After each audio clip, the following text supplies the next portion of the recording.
Star Trek Online has announced the next story update for the game, as well as a big quality of life update that players have been asking for years now.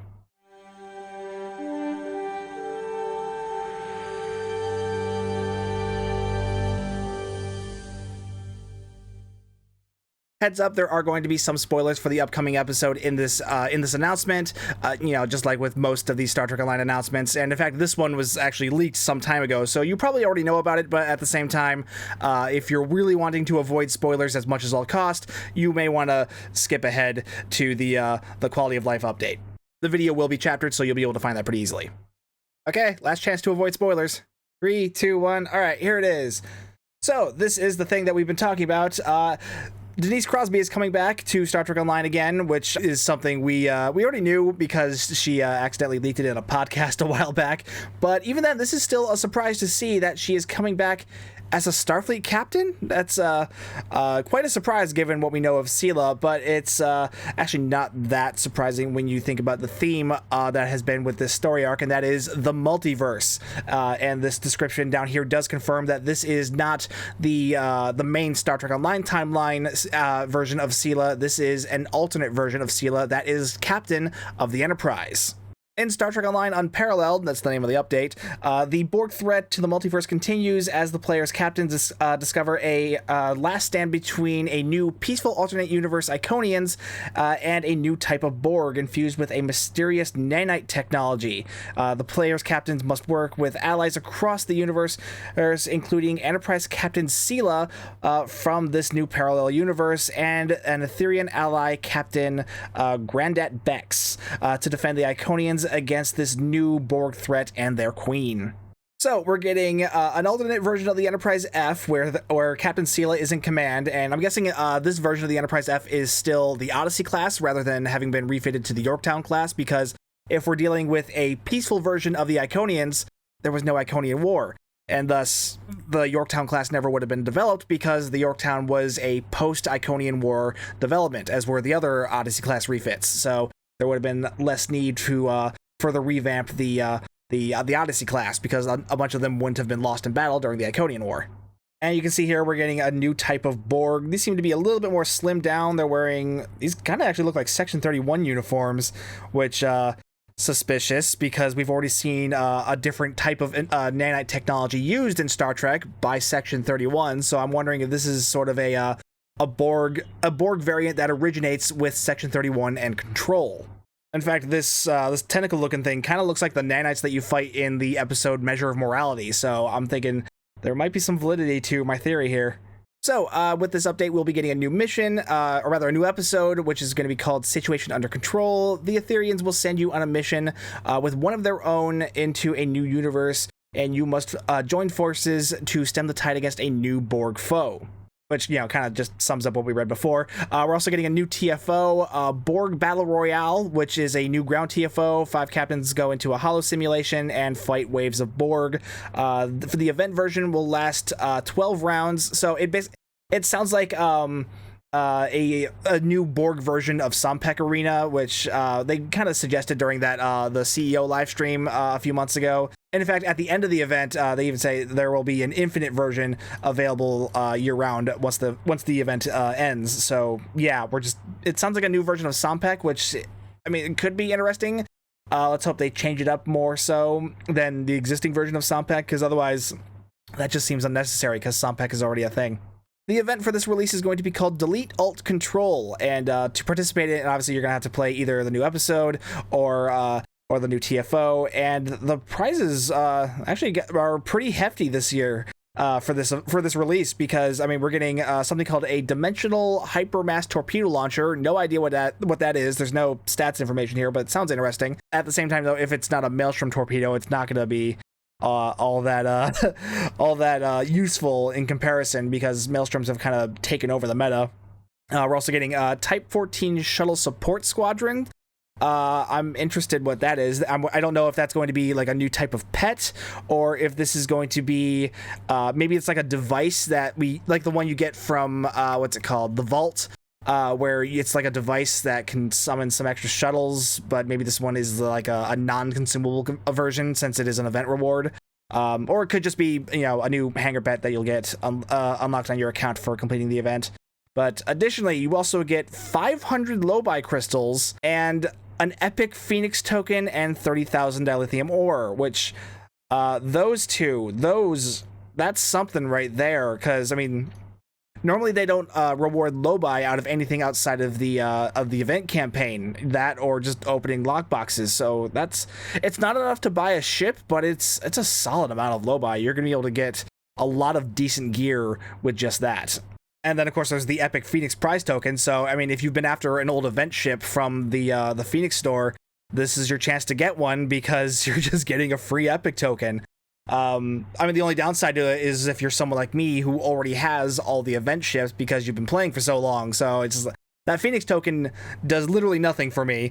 And yeah, I'm gonna go on that rant again because, you know, I can downgrade it to ultra rare, but God, it just feels like such a waste given how rare epic Phoenix tokens are. Because, like, even because it only splits them into 2 ultra rares, and even 2 ultra rares, even that's not enough to get a ship upgrade token out of the Phoenix store when that event is on. So it doesn't feel worth it to downgrade them, but at the same time, I can't do anything else with them. The only other option is that I kind of hope it's unbound, so because I would love to be able to trade it to someone who actually needs it, but it's an event prize. There's no way it'll be unbound, so I would not get my hopes up for that. But, you know, if anyone at Cryptic is listening, it would be a nice thing to do because I don't need the thing.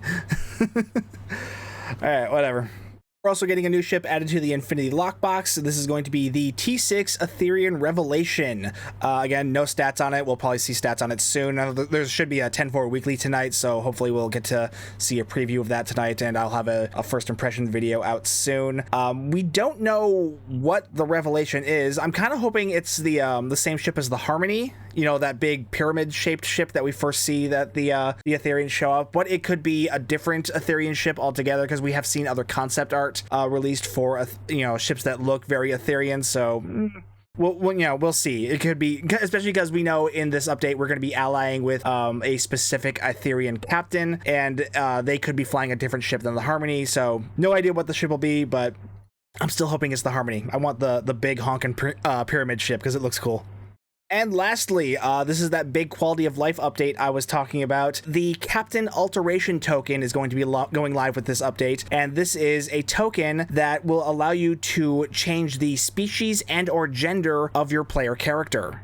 This is something that has been requested by the player base for a very long time, and well, it only took him 14 years, and I'm sorry, I don't mean to throw shade, just because, I mean, you know, Star Trek Alliance code was not set up for that, so it's actually kind of amazing that they actually got it to work, you know, assuming they actually did get it to work. We'll see. Well, you know, I remember the release of the Bridge Officer, the Elite Bridge Officer tokens. Those, we're still recovering from that mess, but yeah, seeing this happen it's really nice to see. I know a lot of people have been really holding out hope for this because, I mean, Star Trek Online is a very old game at this point, and people have been wanting to alter their characters more so than they already can at this point. But it's, you know, you don't want to lose all your stuff. You don't want to just, you know, make a new character and start from scratch. You know, people have been playing this game for a long time, and people have amassed a lot of stuff. So yeah, that's exactly what this allows you to do. You'll be able to change your character species and gender, so you don't have to live with that, you know, one thing you want to change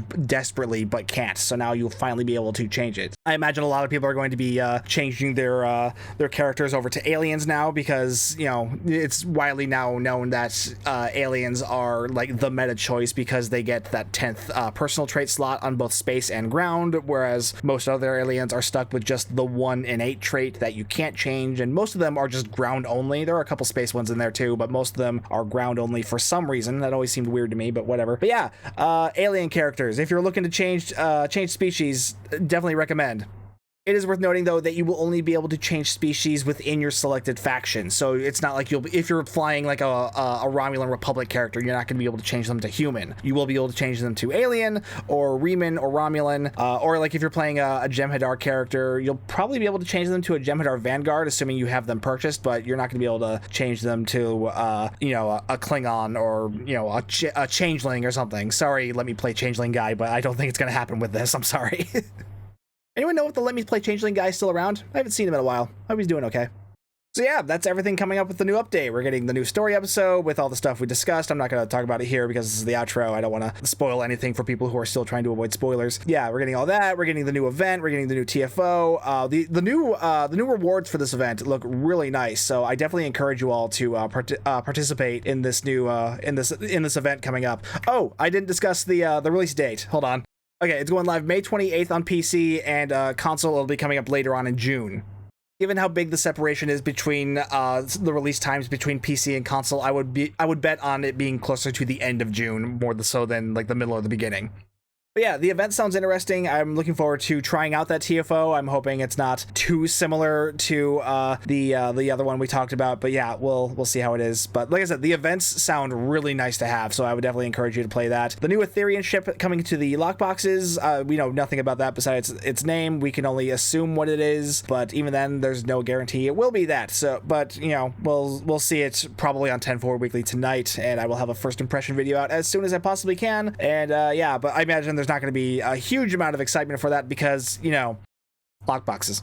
Really, the Captain Alteration token is probably going to be the thing people are going to be more excited about, just because, you know, Space Barbie has always been the true end game. No information on how that's going to be released, but given that it is a token, I would expect it to be released in the C store, so it's probably going to cost Zen. I would not expect that to be a lockbox thing, given how badly people have wanted this token, and for a lot of the reasons that people have wanted this token, I think it would be kind of scummy for Cryptic to throw this into the lockboxes or through any other gamble mechanic. So I would expect and I would hope this to just end up in the C store like most of the other tokens we've seen, you know, like the T6X, upgrades. I can talk, shut up. Like the T6X upgrades, or the what do you call them? The bridge officer upgrade token, stuff like that. I would expect this to be treated just the same. Though I don't imagine seeing the alteration tokens being given out in free events nearly as often as the other kind of tokens tend to be. Anyway, let me know what you think of the upcoming update and all the stuff that we're getting. Like I said, overall, I'm very interested. I'm looking forward to playing the new story episode. You know, alternate universe stuff. You know, it's going to be interesting, and I'm looking forward to it. Anyway, let me know down in the comments what you thought, and while you're down there, be sure to like and subscribe and hit that bell for notifications. And do all the usual outro stuff. You know, find the merch store down below. Use the affiliate codes on Epic Games and Real Merch. The codes are STO1701. Those really help me out, and I do appreciate it. Either way, though, thank you so much for watching. My name's Stu, and I will see you guys next time.